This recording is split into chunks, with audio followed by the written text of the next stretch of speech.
Hi, welcome to JM online classes.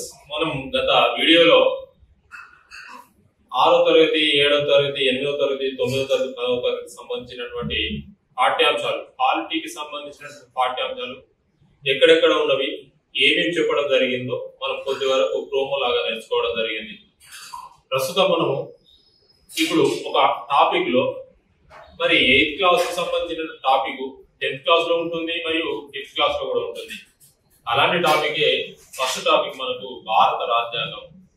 ఈ భారత రాజ్యాంగం అనే టాపిక్ మనకు 5th క్లాస్ లో మన రాజ్యాంగం అని ఉంది. టోటల్ ఓవరాల్ గా లేదు. ఆ పిల్లవాడి స్థాయిని బట్టి 5వ తరగతిలో అలా ఇవ్వడం జరిగింది. 8వ తరగతిలో పిల్లవాడి స్థాయిని బట్టి కొన్ని అంశాలు చేర్చడం జరిగింది, ఎక్కువ అంశాలు. 10వ తరగతిలో వచ్చేసరికంటే మనకు పాఠ్యాంశం పేరు స్వతంత్ర భారత రాజ్యాంగము. స్వతంత్ర భారత ఆఫ్టర్ ఇండిపెండెన్స్ కాన్స్టిట్యూషన్, భారత రాజ్యాంగం అని చెప్పేసి ఉన్నది. మరి ఈ భారత రాజ్యాంగము ఏదైతే ఉందో, ఈ భారత రాజ్యాంగం ఏదైతే ఉందో, రాజ్యాంగం అనగా ఏంటి? ఒక నియమ నిబంధనల వ్యవస్థ మరియు పరిపాలనకు సంబంధించినటువంటి కార్యకలాపాలన్నింటినీ ఒక పుస్తకం రూపంలో రాయడం జరిగింది. పరిపాలనకు సంబంధించినటువంటి కార్యకలాపాలన్నీ పరిపాలనకు సంబంధించిన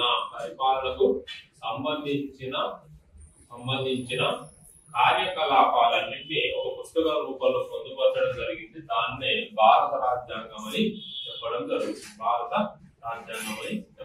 జరుగుతుంది. ఇది భారత రాజ్యాంగం.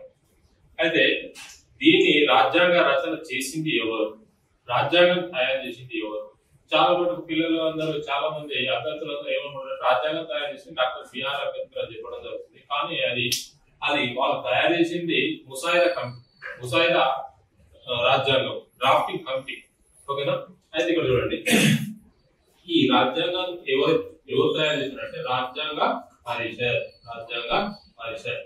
ఇంగ్లీష్ లో ఏమంటారంటే కాన్స్టిట్యూషన్ అసెంబ్లీ, రాజ్యాంగ పరిషత్ అని చెప్పడం జరుగుతుంది. ఇంగ్లీష్ లో దీన్ని ఇండియన్ కాన్స్టిట్యూషన్ అని పిలవడం జరుగుతుంది.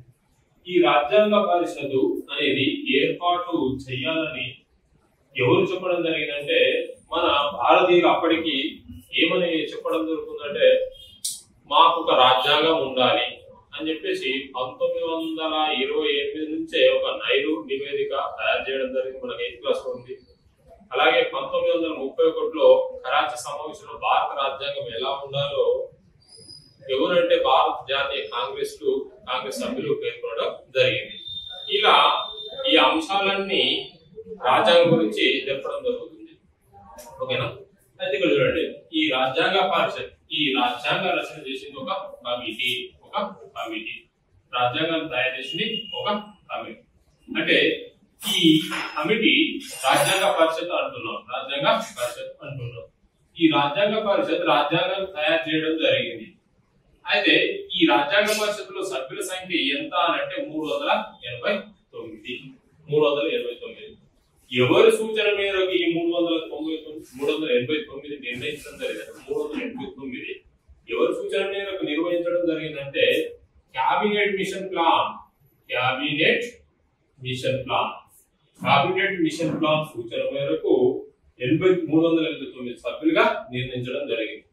మరి క్యాబినెట్ మిషన్ ప్లాన్ భారతదేశానికి ఎందుకు రావడం జరిగిందంటే, భారతదేశానికి క్యాబినెట్ మిషన్ ప్లాన్ రావడం జరిగింది 1946 మార్చ్ 24వ తేదీన క్యాబినెట్ మిషన్ ప్లాన్ భారతదేశానికి వచ్చి, అంటే బ్రిటన్ పార్లమెంట్ కు ఎన్నికలు జరిగినప్పుడు అక్కడ విన్స్టన్ చర్చిల్ మరియు మనకు అట్లీ అధికారంలోకి వచ్చిన తర్వాత భారతదేశానికి స్వాతంత్రం ఇచ్చేస్తామని చెప్పేసి పేర్కొనడం జరిగింది.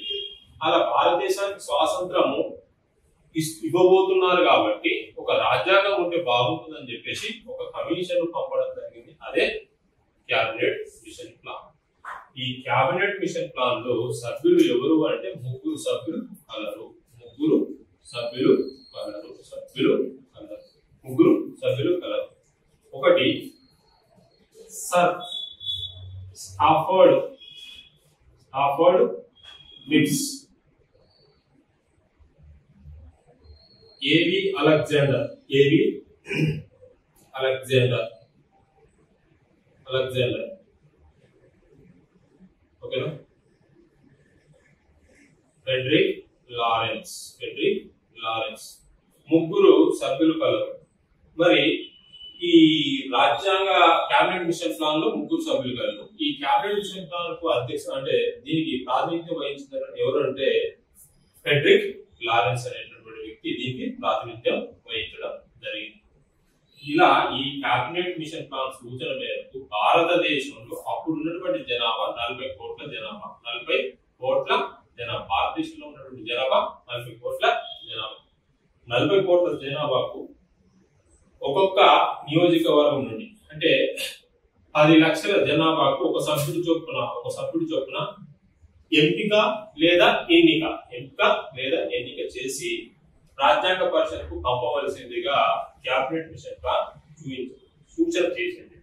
క్యాబినెట్ మిషన్ ప్లాన్ 1946 మార్చి 24 తేదీన భారతదేశానికి ముగ్గురు సభ్యులతో రావడం జరిగింది.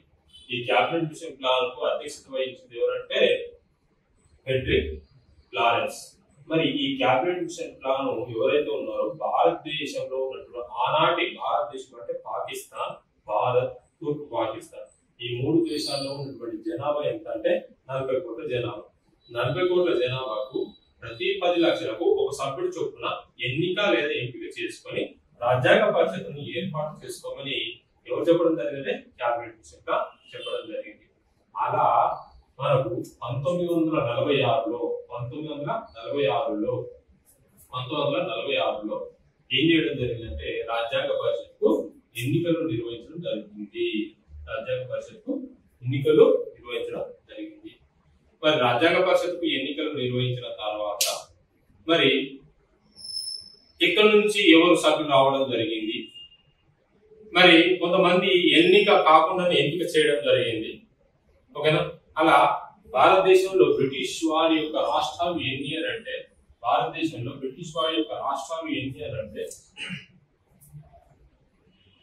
బ్రిటిష్ రాష్ట్రాల నుండి 292 మంది సభ్యులు రావడం జరిగింది ఎన్నిక ద్వారా. మరియు స్వదేశీ సంస్థానాలు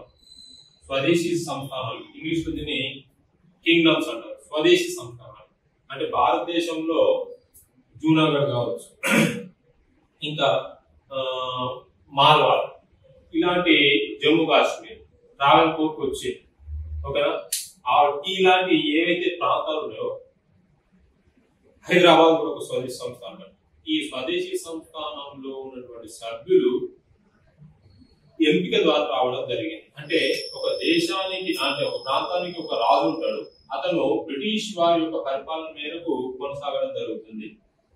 బ్రిటిష్ వారి యొక్క పరిపాలన మేరకు ఆ ప్రాంతాన్ని పరిపాలించడం, అలాంటి ప్రాంతాన్ని స్వదేశీ ప్రాంతం అని చెప్పడం జరుగుతుంది. ఓకేనా. అలా స్వదేశీ సంస్థానాల నుంచి 93 మంది ఎంపిక ద్వారా రావడం జరిగింది. అంటే అందులో ఒక స్వదేశీ సంస్థానం ట్రావెన్కోర్కి వచ్చింది, ఒక సభ్యుని ఎంపిక చేయడం, లేదా 2-3 సభ్యులు అలా ఎంపిక ద్వారా రావడం జరిగింది. నెక్స్ట్ ఈ బ్రిటిష్ కేంద్ర పాలిత ప్రాంతాలు ఈ కేంద్ర పాలిత ప్రాంతాలు ఎన్ని అంటే 4. కేంద్ర పాలిత ప్రాంతాలు ఎన్ని 4. ఈ కేంద్ర పాలిత ప్రాంతాల నుంచి 4 రావడం జరిగింది. మొత్తము రాజ్యాంగ పరిషత్తులోని సభ్యుల సంఖ్య ఎంత అంటే 389 సభ్యులుగా చెప్పడం జరుగుతుంది. ఇలా 389 మంది సభ్యులు రాజ్యాంగ రచన చేయడం జరిగింది.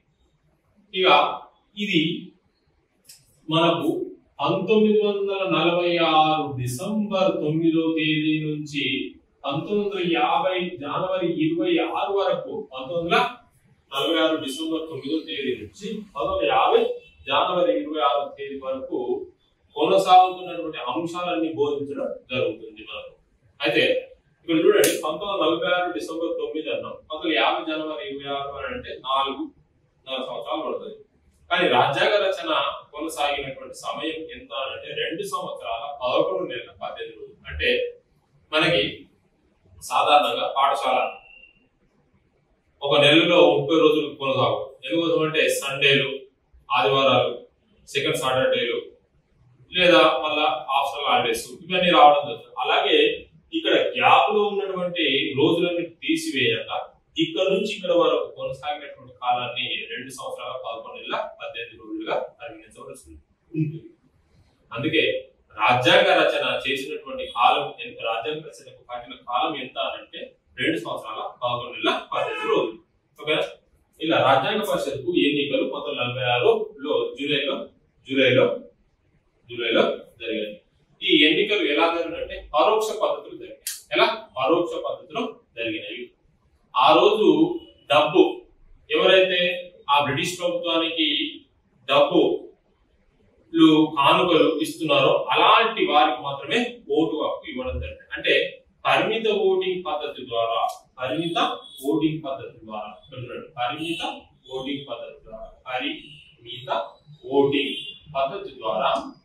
ఇక్కడ ఉన్నటువంటి సభ్యులు రావడం జరిగింది. అంటే పరిమిత ఓటింగ్ పద్ధతి అనేది సాధారణ ప్రజానీకానికి ఇవ్వడం జరిగింది. అందరికి ఇవ్వలేదు అన్నట్టు. ఎవరైతే బ్రిటిష్ వారికి కానుకలు, డబ్బులు, ఓకేనా, భూములు ఇవ్వడం జరుగుతుందో అలాంటి వారికి మాత్రం ఓటు హక్కు ఇవ్వడం జరిగింది. ఇలా రాజ్యాంగ పరిషత్తుకు సభ్యులు 389 రావడం జరిగింది.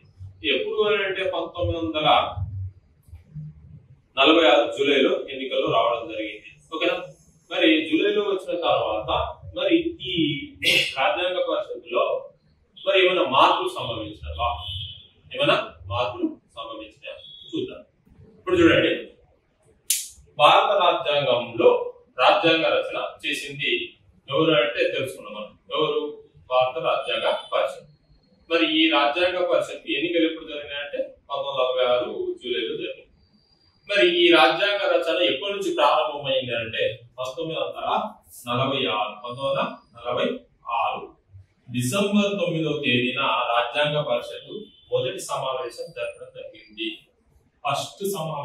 మొదటి సమావేశం ఎప్పుడు జరపడం జరిగింది? 1946 డిసెంబర్ 9వ తేదీన. మరి ఈ సమావేశం ఇలా కొనసాగుతున్నది. ఇలా కూర్చున్నారు రాజ్యాంగ పరిషత్తులో సభ్యులు, ఇలా వచ్చి కూర్చున్నారు. మరి రాజ్యాంగ పరిషత్తుకు 389 మందికి గాను మొదటి సమావేశానికి హాజరైనటువంటి సభ్యుల సంఖ్య ఎంత అంటే 211 మంది హాజరు కావడం జరిగింది. ఎంతమంది? 211 మంది హాజరు కావడం జరిగింది. 211 మంది హాజరైనారు. మరి మిగిలిన సభ్యులు హాజరు కాలేదంటే ముస్లిం లీగ్ పార్టీకి చెందిన వాళ్ళు హాజరు కాలేదు. ప్రత్యేకంగా మతపరంగా మా ప్రాంతాన్ని మేము ఏర్పాటు చేసుకుంటాం, మా రాజ్యాంగాన్ని మేము తయారు చేసుకుంటాం అని చెప్పేసి అటు తూర్పు పాకిస్తాన్, పశ్చిమ పాకిస్తాన్ సంబంధించిన సభ్యులు హాజరు కాలేదు. దాదాపు 90 మంది హాజరు కాలేదు. అలా దాదాపు 90 మంది ముస్లిం లీగ్ పార్టీకి చెందిన వాళ్ళు ఉన్నారు. అయితే 211 మంది మొదటి సమావేశానికి హాజరు కావడం జరిగింది. మరి ఈ సమావేశం హాజరైనప్పుడు ఇక్కడ జేబీ కృపలాని కూర్చున్నాడు, ఇక్కడ సభ్యులు కూర్చున్నారు. ఇందులో సచ్చిదానంద సిన్హా కూడా ఒకరు ఉన్నారు. సచ్చిదానంద సిన్హా రాజ్యాంగ పరిషత్కు అధ్యక్షత వహించవలసిందిగా జేబీ కృపలాని అడగడం జరుగుతుంది నిలబడి.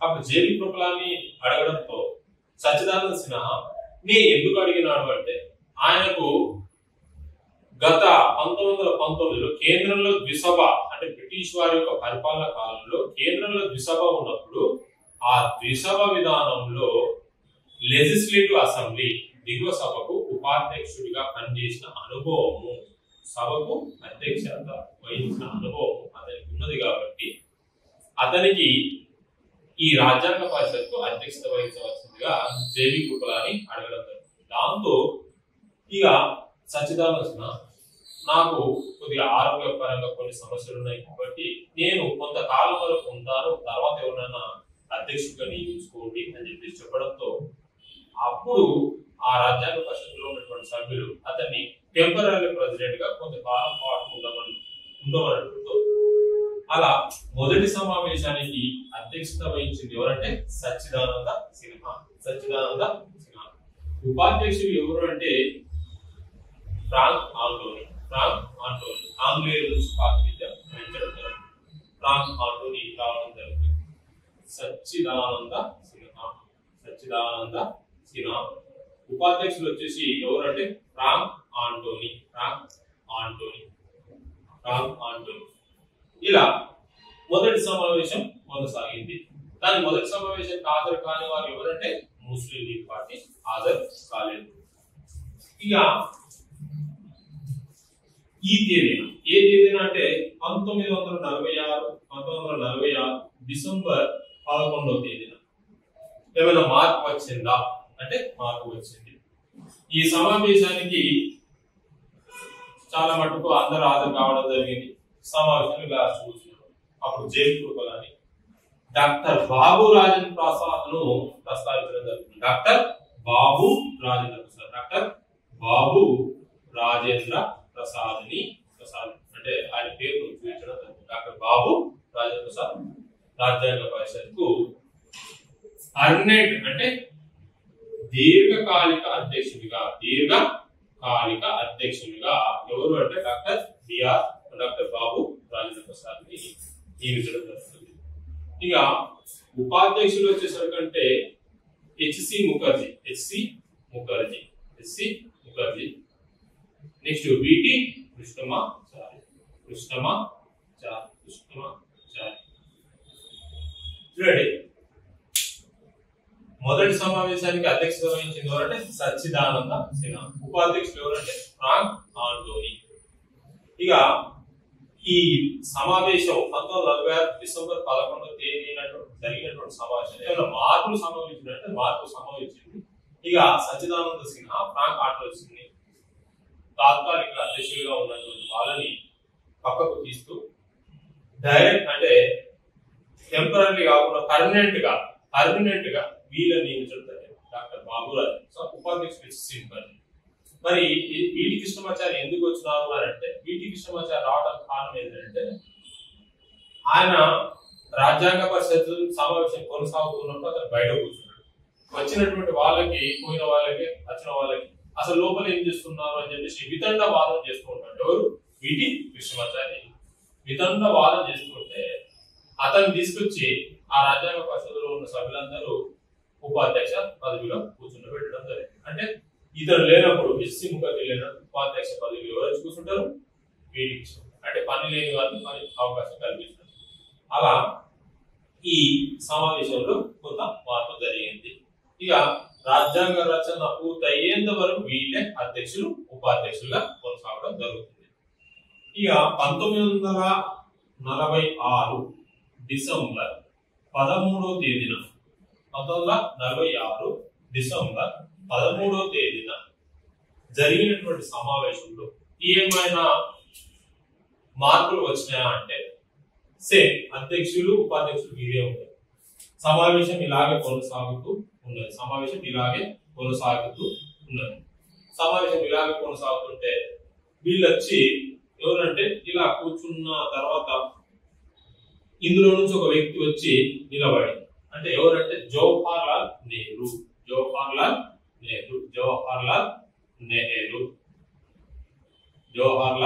నెహ్రూ ఈ సమావేశంలో ఈ తేదీన లక్ష్యాలు ఆశయాలు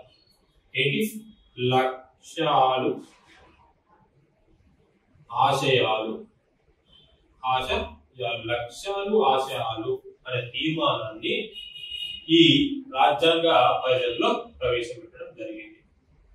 లక్ష్యాలు ఆశయాల తీర్మానం అనేది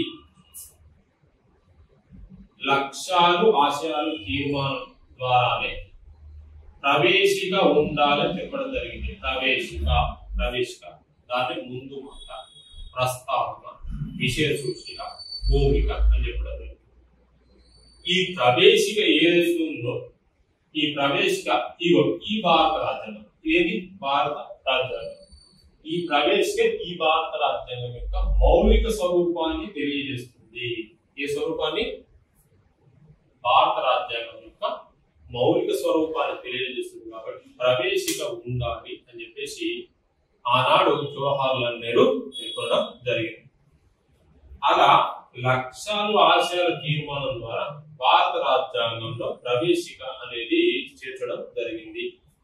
అయితే ప్రవేశికను రూపొందించినటువంటి వ్యక్తి ఎవరు అంటే జవహర్లాల్ నెహ్రూ అనకూడదు, రామ్ మనోహర్ సిన్హా అనేటటువంటి వ్యక్తి ప్రవేశికను రూపొందించడం జరిగింది. 1949 నవంబర్ 26వ తేదీన రాజ్యాంగం ఆమోదించడం జరిగింది, అమలులోకి తీసుకురాలేదు. దానికి వివరణ మనం లాస్ట్ లో చూసుకుంటాం. ఇలా రాజ్యాంగ రచన కొనసాగుతూ ఉంది. ఎక్కడ 1950 జనవరి 26 వరకు కొనసాగుతూ ఉంటుంది.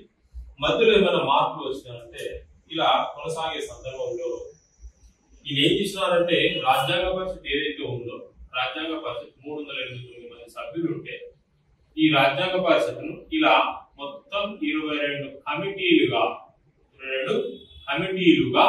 డివైడ్ చేయడం జరిగింది. అది 8th క్లాస్ లో మనం 389 తర్వాత లాస్ట్ లో ఇవ్వడం జరిగింది. దేశ విభజన అనంతరం రాజ్యాంగ పరిషత్తులో సభ్యుల సంఖ్య 299. తప్పేం లేదు, మనం కూడా తప్పేం చెప్పు. ఎందుకోసం అంటే మనకు 1947 ఆగస్టు 15 తేదీ అనేది రాలేదు. ఓకే, మనం ఇక్కడే ఉన్నాం కాబట్టి అక్కడ వచ్చినప్పుడు దాన్ని మార్చేసి 299 చేసుకోవాలి. సరే, 22 కమిటీలు, అందులో విధాన నిర్ణయ కమిటీలు 10, విషయ నిర్ణయ కమిటీలు 12, విధాన నిర్ణయ కమిటీలు 10, విషయ నిర్ణయ కమిటీలు 12. సబ్ కమిటీలు వచ్చేసి విషయ నిర్ణయ కమిటీలు సబ్ కమిటీ ప్రాథమిక హక్కుల సలహా ఉపసంఘము. ప్రాథమిక హక్కుల సలహా సంఘానికి అధ్యక్షులు డాక్టర్ సర్దార్ వల్లభాయ్ పటేల్. ప్రాథమిక హక్కుల సలహా సంఘానికి ఉపాధ్యక్షుడు అంటే ప్రాథమిక హక్కుల ఉపసంఘానికి అధ్యక్షుడు జేబీ కృపలాని. సలహా సంఘంలో 1+54 మంది సభ్యులు ఉంటారు. ఉపసంఘంలో 1+9 మంది సభ్యులు ఉంటారు. 1+8 9 మంది సభ్యులు ఉంటారు. మరి ఎప్పుడు ఏర్పాటు చేసినారో అవి ఏం చెప్తే చూద్దాం. ఇప్పుడు ప్రాథమిక హక్కులను మనము అమెరికా నుండి గ్రహించినాం. అమెరికాలో ఉన్నటువంటి ప్రాథమిక హక్కులు బిల్ ఆఫ్ రైట్స్ 9 ప్రాథమిక హక్కులు అక్కడి నుంచి తీసుకొస్తే మనము రాజ్యాంగ రచన చేసేటప్పుడు 7 మాత్రమే తీసుకున్నాం. సలహా సంఘం ఎన్ని చూపించింది? 9 ప్రాథమిక హక్కులు చూపిస్తే అందులో సబ్ కమిటీ ప్రాథమిక హక్కుల ఉప కమిటీ ఏదైతుందో ఆ జేబీ కులాని అధ్యక్షతన 7 మాత్రం గుర్తించడం జరిగింది. స్వేచ్ఛా స్వాతంత్ర హక్కు, మరి పీడనాన్ని నిరోధించే హక్కు, మత స్వాతంత్ర హక్కు, విద్యా సాంస్కృతిక హక్కు, ఆస్తి హక్కు, ప్రాథమిక హక్కు 7 మాత్రమే గుర్తించడం జరిగింది. ప్రస్తుతము రాజ్యాంగంలో ఉన్న ప్రాథమిక హక్కులు ఏంటంటే 6 మాత్రమే. ఆస్తి హక్కు అనేది ప్రాథమిక హక్కుల నుంచి తొలగించడం, రాజ్యాంగం నుంచి కాదు, ప్రాథమిక హక్కులను తొలగించి 300A ప్రకారం కింద చట్టబద్ధమైన హక్కుగా గుర్తించడం జరుగుతుంది. అలా విషయ నిర్ణయ కమిటీ ఏం నిర్ణయిస్తుందంటే ఏముంటే బాగుంటుంది ప్రస్తుత తరుణంలో, తర్వాత ఏమైనా సవాలు చేసి చేర్చాలనుకుంటే చేర్చుకోవచ్చు. అలాగే విద్యా హక్కు అనేది తీసుకొచ్చారు అమెరికా నుంచి. విద్యా హక్కు అనేది 1940 రాజ్యాంగ 1946 నుంచి 50 వరకు కొనసాగుతున్న రాజ్యాంగ రచనలో మనకు ప్రాథమిక హక్కులలో విద్యా హక్కు అనేది లేదు. 2002 86 రాజ్యాంగ సవరణ చేసి చేర్చడం జరిగింది. 21A ప్రకటన కింద జీవించే హక్కు కింద 21A ప్రకటన కింద ప్రాథమిక విద్యా హక్కును చేర్చడం జరిగింది. అలాగే సమాచార హక్కు చట్టం ప్రాథమిక హక్కు కాదు, ఒక చట్టంలా కొనసాగుతుంది. దాన్ని కూడా 2005లో తీసుకురావడం జరిగింది, చట్టంగా తీసుకురావడం జరిగింది. ఇలాంటి ప్రాథమిక హక్కులు ఏవైతే ఉన్నాయో ఇవి తీసుకొచ్చినప్పటికీ కూడా ఆ సమయంలో మనం తీసుకోలేదు. అంటే ఆనాటి ఉప కమిటీలు, విషయ నిర్ణయ కమిటీలు ఇవి ఇప్పుడు అవసరం లేదని చెప్పేసి ముందస్తు తరుణంలో అవసరం అని చెప్పేసి గ్రహించడం జరిగింది. ఇలా విధాన నిర్ణయ కమిటీలు, విషయ నిర్ణయ కమిటీలు 12, విధాన నిర్ణయ కమిటీలు 10. ఇలా రాజ్యాంగ రచన 1947 ఆగస్టు 15వ తేదీన దేశ విభజన జరగబోతుంది. వాస్తవానికి రాజ్యాంగ పరిషత్తులు ఎంత సభ్యుల సంఖ్య 309. దేశ విభజన ఆధారంగా రాజ్యాంగ పరిషత్తులో సభ్యుల సంఖ్య ఎంత అంటే 299.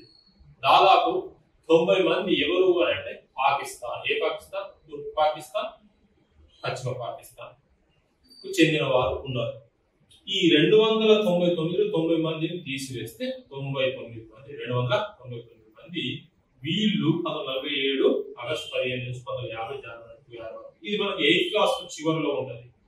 భారత రాజ్యాంగ రచన చేసింది ఎవరు అంటే భారత రాజ్యాంగ పరిషత్. రాజ్యాంగ రచన అంటే తయారు చేసినప్పుడు రాజ్యాంగ పరిషత్ సభ్యుల సంఖ్య ఎంత అంటే 389. 1947 ఆగస్టు 15వ తేదీన భారతదేశానికి స్వాతంత్రం వచ్చినప్పుడు రాజ్యాంగ పరిషత్తులో సభ్యుల సంఖ్య ఎంత అంటే భారత రాజ్యాంగ పరిషత్ సభ్యుల సంఖ్య ఎంత అంటే 299.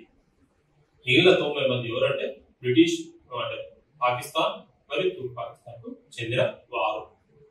అలా రాజ్యాంగ రచన కొనసాగుతూ ఉన్న సందర్భంలో 1947 ఆగస్టు 29వ తేదీన ఒక కమిటీని ఏర్పాటు చేయడం జరిగింది. అదే రాజ్యాంగ రచన కోసం ఏర్పాటు చేసిన కమిటీ రాజ్యాంగ రచన కమిటీ, ముసాయిదా కమిటీ అని చెప్పడం జరుగుతుంది. 1947 ఆగస్టు 29వ తేదీన ఒక కమిటీని ఏర్పాటు చేయడం జరిగింది. అదే ముసాయిదా committee or drafting committee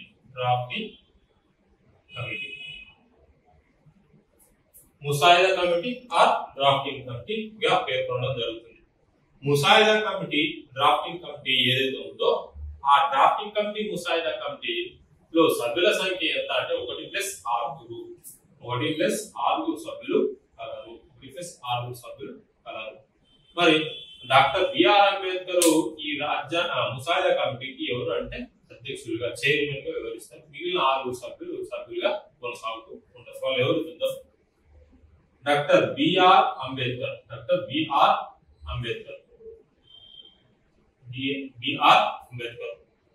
next Alladi Krishnaswamy Iyer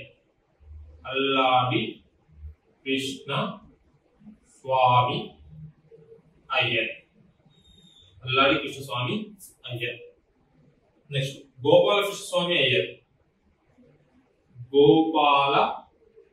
Krishna Swamy Iyer. Next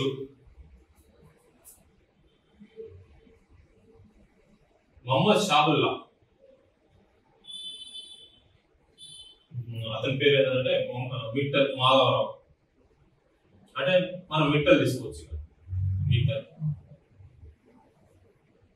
తర్వాత ఎవరంటే మిట్టల్ తర్వాత మనకు కృష్ణమాచార్య.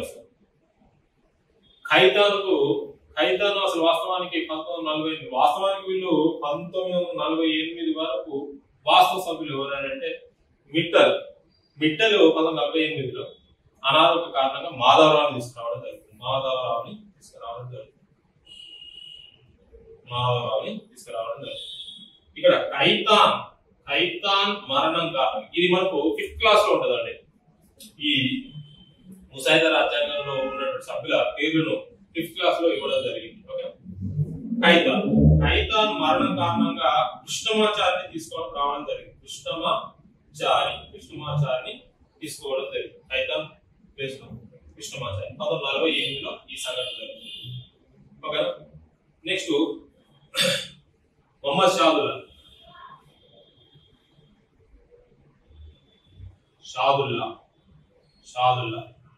తర్వాత 7వ వ్యక్తి వచ్చేసరికంటే మనకు ఎవరు అంటే కేఎం మున్షి. వీళ్ళు అందరు ఎవరంటే సభ్యులు, ముసాయిదా కమిటీలో ఉన్నటువంటి సభ్యులు ఎవరంటే డాక్టర్ బిఆర్ అంబేద్కర్, అల్లాడి కృష్ణస్వామి అయ్యర్, గోపాల కృష్ణస్వామి అయ్యర్, మిట్టల్ అనారోగ్య కారణంగా మాధవరావుని తీసుకురావడం జరుగుతుంది. ఖైతాన్ అనారోగ్యం అంటే మరణించడం వల్ల 1948లో ఎవరు తీసుకురావడం జరిగింది? కృష్ణమాచారి. ఇక్కడ షాదుల్లా తర్వాత కేఎం మున్షి, వీళ్ళు ముసాయిదా కమిటీలో సభ్యులు. వీళ్ళని ఎందుకు తీసుకున్నారంటే వీళ్ళు న్యాయశాస్త్ర విద్యను అభ్యసించిన వారు. మరి చట్టాలు ఏ విధంగా చేయవచ్చు, చట్టాల రూపకల్పనలో అవగాహన ఉంది కాబట్టి వీరిని ఆనాటి రాజ్యాంగ పరిషత్ ఏం చేసిందంటే వీరికి ముసాయిదా కమిటీలో సభ్యులుగా నియమించడం జరిగింది. ఈ 7గురులో ఎవరు డాక్టర్ బిఆర్ అంబేద్కర్ అనేవారు చైర్మన్ గా ఉన్నారు. అలా వీళ్ళు ముసాయిదా రాజ్యాంగాన్ని తయారు చేస్తూ ఉన్నారు. అంటే ఒక రాజ్యాంగ రచన కమిటీని ఏర్పాటు చేయడం జరిగింది. దాన్ని ముసాయిదా కమిటీ. వీళ్ళు రాజ్యాంగ రచన చేస్తూ ఉన్నారు. వీళ్ళు తయారు చేసినటువంటి ముసాయిదా రాజ్యాంగం ఏదైతుందో వీళ్ళు తయారు చేసినటువంటి ముసాయిదా రాజ్యాంగాన్ని ఇక్కడ సభ్యులకు అప్పచెప్పడం జరిగింది. ఇక్కడ ఉన్నటువంటి సభ్యులకు అప్పచెప్పడం జరిగింది. సభ్యులకు అప్పచెప్పడం జరిగింది. ఇందులో ఉన్నటువంటి సభ్యులు ఎవరు? రాజ్యాంగ పరిషత్ సభ్యులు. రాజ్యాంగ పరిషత్ సభ్యులు. ఈ రాజ్యాంగ పరిషత్కు ముసాయిదా కమిటీ తన నివేదికను సమర్పించడంతో ఈ రాజ్యాంగ పరిషత్ తన యొక్క నివేదికను భారత ప్రజల ముందు 8 నెలల పాటు, మనం డిఎస్సి అభ్యర్థులం కాబట్టి ప్రతి పాయింట్ ను వదలకూడదు. ఒకటి గుర్తుపెట్టుకోండి. టాపిక్ లో ఎక్కడైనా ఉన్నటువంటి అంశము ప్రతిదీ చదవాల్సి ఉంటుంది. సార్ మీరు మొదట స్టార్ట్ చేయలేదు అక్కడ అంటే 1931 కరాచీ సమావేశం, 1925 అవి వస్తాయి. ఓకేనా? రాజ్యాంగ పరిషత్తులో 8 నెలల రాజ్యాంగ పరిషత్ తన ముసాయిదా రాజ్యాంగాన్ని ఇక్కడ పంపిస్తే వీళ్ళు ముసాయిదా కమిటీ ఈ రాజ్యాంగ పరిషత్ తన వద్ద ఉంచకుండా భారత ప్రజల యొక్క మనోభావాలు తెలుసుకోవడం కోసం భారత ప్రజల ముందు ఉంచడం జరిగింది. 8 నెలల పాటు గుర్తుపెట్టుకోండి.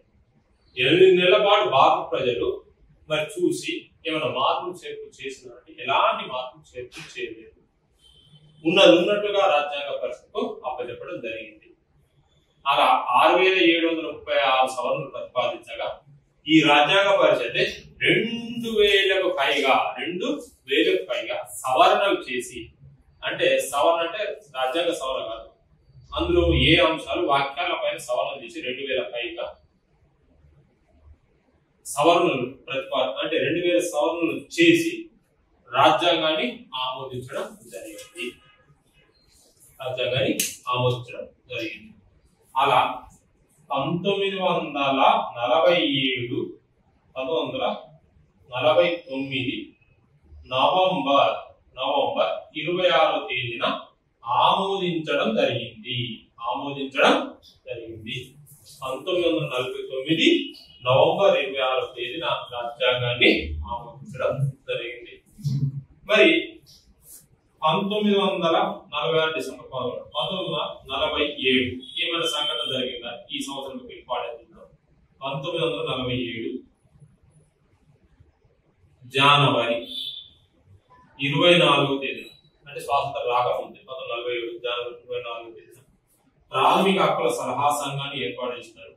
ప్రాథమిక హక్కుల సలహా సంఘాన్ని ఏర్పాటు చేయడం జరిగింది. మొత్తం 22 కమిటీలు అన్నాం కదా ఇంతకుముందు. ఆ 22 కమిటీల్లో అతిపెద్ద కమిటీ ఏది అంటే ప్రాథమిక హక్కుల సలహా సంఘము 1947 జనవరి 24వ తేదీన ఏర్పాటు చేయడం జరిగింది.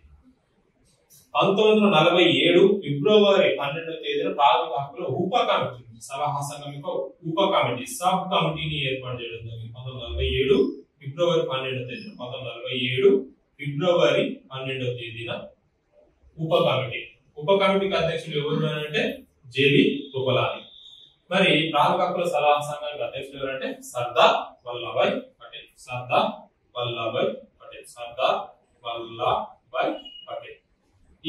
వల్లభాయ్ పటేల్ ప్రాథమిక హక్కుల సలహా సంఘానికి అతిపెద్ద కమిటీ. ఎందుకు అతిపెద్ద కమిటీ అంటే ఇందులో సభ్యుల సంఖ్య ఎంత అంటే 1+54 మంది సభ్యులు. 1+50.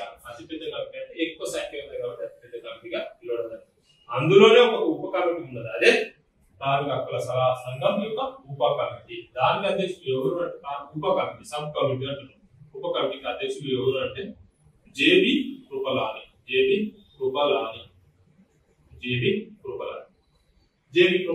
ఉప కమిటీకి అధ్యక్షుడు. మరి ఈ ఉప కమిటీ విషయ నిర్ణయ కమిటీ, ఈ ప్రాథమిక హక్కుల కమిటీ విధాన నిర్ణయ కమిటీ. ఓకేనా? ఇలా 1947 నెక్స్ట్ 1947 ఇక ఆగస్టు 29 వచ్చేసరికి 1947 ఆగస్టు 15వ తేదీ భారతదేశానికి స్వాతంత్రం వచ్చింది. భారతదేశానికి స్వాతంత్రం వచ్చినప్పుడు భారత రాజ్యాంగ పరిషత్తులో సభ్యుల సంఖ్య ఎంత అంటే 299. మరి ఇక్కడ చూడండి 1947 ఆగస్టు 29వ తేదీన మనకు ముసాయిదా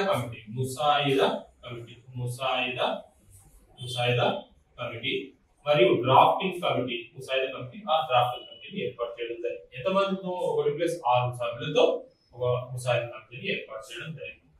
ఇలా ఈ ముసాయిదా కమిటీ తన తయారు చేసినట్టు ముసాయిదా రాజ్యాంగాన్ని ఈ రాజ్యాంగ పరిషత్కు ఎప్పుడు సమర్పించారంటే 1948 గురువారం 4వ తేదీన సమర్పించింది. గురువారం 4వ తేదీన, ఇది మన 10th క్లాస్ లో ఉన్నది, ఇంపార్టెంట్. ఈ ముసాయిదా రాజ్యాంగాన్ని ఈ ముసాయిదా కమిటీ తాను రాజ్యాంగ పరిషత్ ఎప్పుడు సమర్పించారు? 1945 గురువారం 4వ తేదీన రాజ్యాంగ పరిషత్ సమర్పించడం జరిగింది. అలా రాజ్యాంగ పరిషత్ దాన్ని ప్రజల ముందు 8 నెలల పాటు ఉంచి మరలా 2000కు పైగా సవరణలు చేసి 395 ప్రకరణలు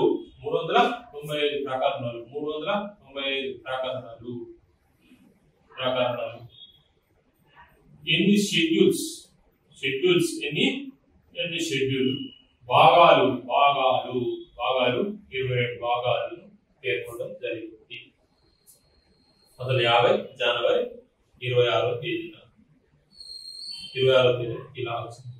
మరి ఇక్కడ 395 ప్రకటనలు ప్రస్తుతము 470 వరకు ఉన్నాయి. అంటే ఎలా వచ్చినవి? వాటిని సవరణ చేయడం జరిగింది. అలాగే షెడ్యూల్స్ తీసుకుంటే ప్రస్తుతం షెడ్యూల్స్ ఏంటంటే 12 ప్రజెంట్ 2021. మరి భాగాలు ఏంటంటే 25 పార్ట్స్, 25 భాగాలు కలవు. ఇలా 470 ప్రకటనలు, మరి 12 షెడ్యూల్స్, భాగాలు 25 భాగాలు కలవు. ఇవి ఎలా వచ్చినవి? సవరణలు. 2000 మనకు టెక్స్ట్ బుక్ ప్రకారం చూసినట్టయితే 2011 వరకు ఎన్ని రాజ్యాంగ సభలు జరిగినాయంటే 97 రాజ్యాంగ సభలు 8th క్లాస్ లో ఉన్నది. అది డిటో బై డిటో గుర్తు పెట్టుకోవాలి. ఎందుకోసం అంటే మనకు బుక్సే ప్రామాణికం కాబట్టి బుక్స్ దృష్టిలో పెట్టుకొని చేయవలసి ఉంటుంది. ఆన్సర్స్ మనం పాఠ్యాంశాలు కూడా బోధించవలసి ఉంటుంది. కాబట్టి 470 ప్రకటనలు, 12 షెడ్యూల్, 25 భాగాలు ప్రజెంట్ వేరే బుక్ ప్రకారం తీసుకుంటే రైట్. ఇక 1949 నవంబర్ 26 యొక్క ప్రాముఖ్యత ఏమిటి? 1949 నవంబర్ 26 యొక్క ప్రాముఖ్యత ఏమిటి? ఆ రోజు ఏం జరిగింది? మరి ఆనాడు రాజ్యాంగ తయారైన తర్వాత ఆ రోజే అమలులోకి తీసుకురావచ్చు కదా, ఎందుకు తీసుకురాలేదు అనేది తెలుసుకుందాం. 1949 నవంబర్ 26వ తేదీన రాజ్యాంగం 395 ప్రకటనలతో 8 షెడ్యూల్ 22 భాగాలతో అమలులోకి వచ్చింది. మరి ఆ రోజు ఆమోదించడం జరిగింది. మరి ఆ రోజే అమల్లోకి తీసుకొస్తే అయిపోతున్నాయి కదా, ఎందుకు తీసుకురాలేదు అని అంటే దీనికి ఒక కారణం ఉంది. 1929 డిసెంబర్ 28వ తేదీన 1929 డిసెంబర్ 28వ తేదీన లాహోర్ లో సమావేశం కొనసాగుతుంది. అక్కడ అధ్యక్షత వహిస్తున్నది ఎవరు అంటే జవహర్ లాల్ నెహ్రూ. అతను ఒక విషయాన్ని చెప్పడం జరిగింది. ఏంటంటే మనము నెక్స్ట్ ఇయర్ అంటే డిసెంబర్ 28 కదా, ఇంకొక 3-4 రోజులు అయితే ఏమవుతుంది? జనవరి వస్తుంది. ఒక కొత్త సంవత్సరం. నెక్స్ట్ జనవరి 26వ తేదీన సంపూర్ణ స్వాతంత్రాన్ని ప్రకటించుకుంటున్నాం. ఆ రోజున సంపూర్ణ స్వాతంత్రాన్ని ప్రకటించుకుంటూ ఒక జెండాను ఎగురవేస్తున్నాం అని చెప్పేసి ఆ తీర్మానం చేయడం జరిగింది. జనవరి 26న సంపూర్ణ స్వాతంత్రం జరుపుకుంటారు. అలా జనవరి 26 అనేది సంపూర్ణ స్వాతంత్రం జరుపుకుంటూ 1930, 31, 32 ఇలా జరుపుకుంటూ వస్తున్నాం. మనకు స్వాతంత్రం వచ్చింది, స్వతంత్ర దినోత్సవం జరుపుకుంటాం 1947 ఆగస్టు 15వ తేదీ స్వాతంత్రం వచ్చిన సందర్భంగా. అయితే ఆనాడు 1949 నవంబర్ 26వ తేదీన రాజ్యాంగాన్ని ఆమోదించినప్పుడు ఈ రాజ్యాంగ పరిషత్ సభ్యులు ఒక ఆలోచన చేసి జనవరి 26వ తేదీన మనం సంపూర్ణ స్వాతంత్ర దినోత్సవం సందర్భంగా ఒక జెండాను ఎగరేస్తున్నాం కదా. ఇప్పుడు మనము 1949 నవంబర్ 26వ తేదీన రాజ్యాంగం అనేది ఏదైతే ఉందో దాన్ని ఆ రోజున అంటే జనవరి 26వ తేదీన అమల్లోకి తీసుకొచ్చి, అంటే ఒక 2 months వెయిట్ చేస్తే ఆ రోజు మనకు అమల్లోకి తీసుకొచ్చి ఒక గణతంత్ర దేశంగా జరుపుకోవచ్చు కదా. గణతంత్ర దేశం అనగా గణతంత్రములో దేశాధినేత ఎవరు? దేశ అధినేత ప్రజల చేత ప్రత్యక్షంగా కానీ పరోక్షంగా కానీ నిర్ణీత కాలానికి దేశ ప్రజల చేత ప్రత్యేకంగా నిర్ణీత కాలానికి ఎంపిక లేదా ఎన్నిక చేయబడినట్లయితే ఆ దేశాన్ని గణతంత్ర దేశం. కాబట్టి 1950 జనవరి 26వ తేదీన మన రాజ్యాంగాన్ని అమలులోకి తీసుకొద్దామని ఆనాటి రాజ్యాంగ పరిషత్ ఆలోచన చేసింది. అలా 1950 జనవరి 26వ తేదీన రాజ్యాంగ అమలులోకి రాబోతూ ఉన్నది. రాజ్యాంగ అమలులోకి రాబోతున్న సమయంలో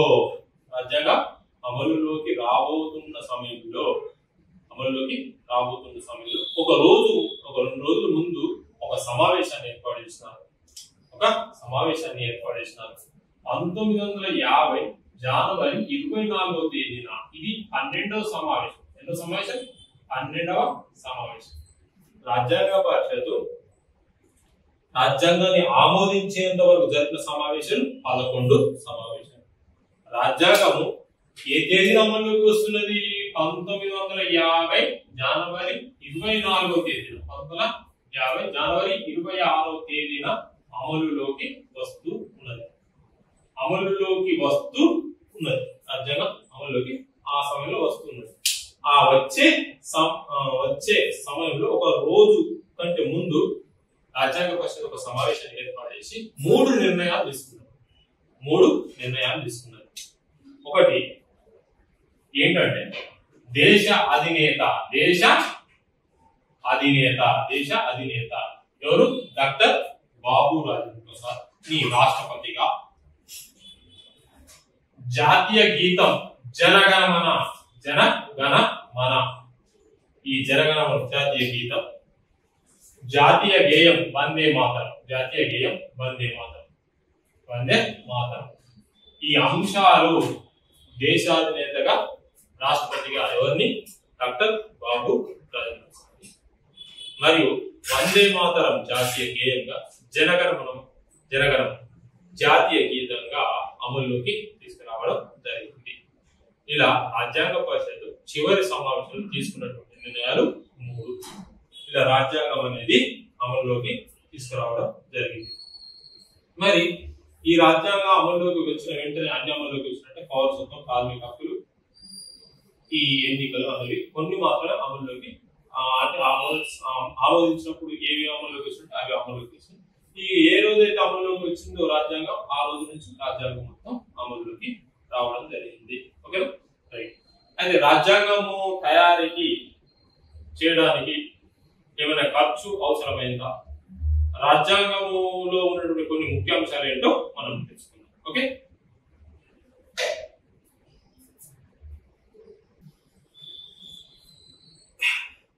సరే చూడండి. రాజ్యాంగం మనం ఇంతకుముందు ఏం నేర్చుకున్నామంటే రాజ్యాంగంలో ఎప్పటి వరకు అమలు, రాజ్యాంగం అనేది ఎప్పటి వరకు అమలు తీసుకురావడం జరిగింది? 1950 జనవరి 26. దానికి కారణం ఏంటంటే సంపూర్ణ స్వాతంత్ర దినోత్సవం జరుపుకోవాలని చెప్పి 1929 జనవరి 1929 డిసెంబర్ 28వ తేదీన ఒక సమావేశం జరిగింది. ఆ సమావేశంలో తీసుకున్నట్టు నిర్ణయం ఆధారంగా చేయడం జరిగింది. 1950 జనవరి 26వ తేదీన రాజ్యాంగం అమలులోకి వచ్చింది. అయితే రాజ్యాంగ రచనకు ముఖ్యాంశాలు తీసుకున్నట్టయితే రాజ్యాంగ రచనకు పట్టిన సమయం, రాజ్యాంగ రచనకు పట్టిన సమయం 2 సంవత్సరాల 11 నెలల 18 రోజులు. 2 సంవత్సరాల 11 నెలల 18 రోజులు. చూడండి, రాజ్యాంగాన్ని స్కూల్ అసిస్టెంట్ వాళ్ళకి రాజ్యాంగాన్ని ఆమోదించే నాటికి రాజ్యాంగ రచనకు పట్టిన సమయం ఎంత? 2 సంవత్సరాల 11 నెలల 17 రోజులు. ఆమోదించే నాటికి అన్నా నేను అమల్లోకి వచ్చేది. ఓకేనా? మీరు కూడా అభ్యర్థులు ఇక్కడ గమనించాల్సింది ఆమోదించే నాటికి జరిగినటువంటి సమావేశాలు కావచ్చు, సమయం కావచ్చు. ఓకేనా? అది గమనించాలి. సమావేశం ఎన్ని జరిగినట్టు? 11 సమావేశాలు. చివరి సమావేశం 1950 జనవరి 24వ తేదీన జరిగింది. ఓకేనా? రైట్. రాజ్యాంగ రచనకు పట్టిన సమయం మరియు రాజ్యాంగ రచన ఏదైతే దానికైనటువంటి ఖర్చు 64 లక్షలు ఖర్చు అయింది. 64 లక్షలు ఖర్చు అయింది. రాజ్యాంగ రచనకు అయినటువంటి ఖర్చు ఎంత అంటే 64 లక్షలు ఖర్చు అయింది. రాజ్యాంగం ఏదైతే ఉందో సెషన్స్, రాజ్యాంగం జరిగినటువంటి సమావేశాలు చూడండి, ఆమోదించే నాటికి జరిగినటువంటి సమావేశాలు ఎన్ని? 11. అమలులోకి వచ్చే నాటికి జరిగినటువంటి సమావేశాలు ఎన్ని? 12. కాబట్టి సమావేశాలు ఎన్ని అంటే 12. అభ్యర్థులు ఏం చేయాలంటే ఆమోదించే నాటికైతే 11, అమలులోకి వచ్చిన నాటికైతే 12 గుర్తుపెట్టుకోవాలి. మరి దీని యొక్క సలహాదారుడు రాజ్యాంగ పరిషత్ ఒక సలహా అడ్వైజర్ గా ఎవరు ఉన్నారంటే బిఎన్ రావు, బెనగల్ నరసింహారావు. బిఎన్ రావు ఈయన బెనగల్ నరసింహారావు అంతర్జాతీయ న్యాయస్థానం న్యాయమూర్తిగా కొనసాగి బెనగల్ నరసింహారావు. దీని యొక్క రాజ్యాంగ పరిషత్ రాజ్యాంగం ఏదైతుందో ఆ రాజ్యాంగం యొక్క చిహ్నం ఏనుగును ఎందుకు తీసుకోవడం జరిగిందంటే ప్రపంచంలో అలాంటి రాజ్యాంగం ఎక్కడ మనకు కనబడదు. అతిపెద్ద రాజ్యాంగం కాబట్టి అతిపెద్ద రాజ్యాంగంగా గుర్తుంచుకోవడం కోసం ఏనుగును నిర్మించడం జరిగింది. మరియు ఈ చిహ్నం చూపించినటువంటి వ్యక్తి ఎవరంటే హెచ్వి కామత్. ఆయన యొక్క ఇంపార్టెన్స్ ఏంటంటే హెచ్వి కామత్ ఈ రాజ్యాంగంలో ఎవరైతే ఉన్నారో రాజ్యాంగ హెచ్వి కామత్ ఆ రాజ్యాంగ పరిషత్ సభ్యులుగా కొనసాగుతున్నారు. ఈ హెచ్వి కామత్ కూడా రాజ్యాంగ పరిషత్ సభ్యుడే. ఆయన ఏం చూపించినారు? ఎక్కువ సవరణలు, రాజ్యాంగంలో ఎక్కువ అంశాలు పేర్కొన్నటువంటి వ్యక్తి ఎవరంటే హెచ్వి కామత్.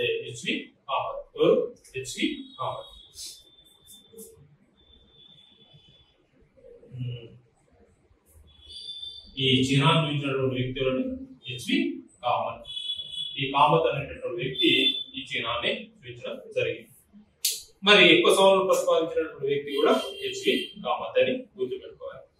నెక్స్ట్ ఈ రాజ్యాంగానికి సంబంధించినటువంటి ముఖ్య అంశాలు ఇలా ఉన్నాయి. నెక్స్ట్ ఇక వీటి గురించి రాజ్యాంగం గురించి ఇక రాజ్యాంగంలో ప్రవేశిక అనేది ఉన్నది. మనకి 8th క్లాస్ ఇచ్చినాడు. అయితే ఇక్కడ 2 ముఖ్యాంశాల గురించి పరిశీలిద్దాం. ఈ రాజ్యాంగం తయారు చేయక ముందు ఏమైనా ఉన్నవా రాజ్యాంగం గురించి తెలిపేటటువంటి పత్రాలు 2 ఏమైనా ఉన్నాయంటే 2 పత్రాలు ఉన్నాయి. ఒకటి 1928లో లార్డ్ బిర్కెన్ హుడ్, ఈయన బ్రిటిష్ వ్యవహారాల కార్యదర్శి, ఏమంటారంటే ఒక సవాలు భారత ప్రజల్ని హేళన చేస్తూ ఒక సవాలు అడగడం, సవాలు చెప్పడం జరుగుతుంది. అంటే ఆ సవాలు ఏదైతే ఉందో ఆ సవాలు మీకు దమ్ము ధైర్యం ఉన్నట్టయితే మీరు ఒక రాజ్యాంగాన్ని తయారు చేయండి అని చెప్పేసి ఒక సవాలు ఇస్తున్నాడు. ఆ సవాలుకు సరైన సమాధానమే నైరూ రిపోర్ట్. ఏంటది? నైరూ రిపోర్ట్ అంటే మోతీలాల్ నెహ్రూ రిపోర్ట్, జవహర్లాల్ నెహ్రూ రిపోర్ట్ కాదు. ఏ రిపోర్టు? మోతీలాల్ నెహ్రూ రిపోర్ట్.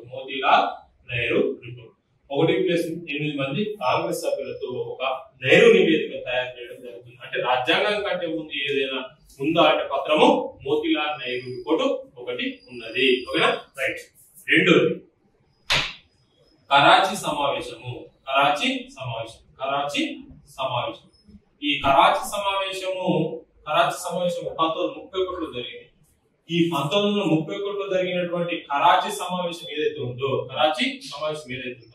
ఆ కరాచీ సమావేశంలో కాంగ్రెస్ సభ్యులు భారత కాంగ్రెస్ సభ్యులు ఏం చెప్పడం జరిగిందంటే, ఇది కరాచీ సమావేశానికి అధ్యక్షత వహించిన సర్దార్ వల్లభాయ్ పటేల్. ఈ కరాచీ సమావేశంలో భారత రాజ్యాంగం ఎలా ఉండాలో పేర్కొనడం జరిగింది. భారత రాజ్యాంగం